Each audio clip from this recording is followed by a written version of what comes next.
ನನಗೆ ಇನ್ನೊಂದು ಅತ್ಯಂತ ಈ ರಾಜ್ಯದಲ್ಲಿ ಮಂತ್ರಿಗಳು ಯಾವ ಮಟ್ಟಕ್ಕಿದ್ದಾರೆ ಅಂದರೆ, ಯಾರೋ ಒಬ್ಬ ಮಂತ್ರಿ ಹೇಳ್ತಾನೆ ಮಾಂಸ ತಿನ್ನಕ್ಕೆ 500 ರೂಪಾಯಿ ಇದ್ರೂ ಹೋಗಿ ಮಾಂಸ ತಿಂತೀರಿ, ಇದ್ಯಾವುದು ಬಸ್ ದರಕ್ಕೆಲ್ಲ ಯಾಕೆ ತಲೆ ಕೆಡಿಸ್ಕೋಬೇಕು ಅಂತ ಹೇಳ್ತಾರೆ.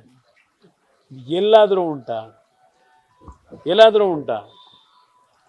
ಮಾಂಸದ ಬೆಲೆ ಎಷ್ಟು ಏರಿಕೆ ಆದರೂ ಹೋಗ್ಬಿಟ್ಟು ಮಾಂಸ ಕೊಟ್ಕೊಂಡು ತಿಂತೀರಿ ಅಂತ ಹೇಳ್ತಾರೆ ಇಷ್ಟು ಲಘುವಾಗಿ.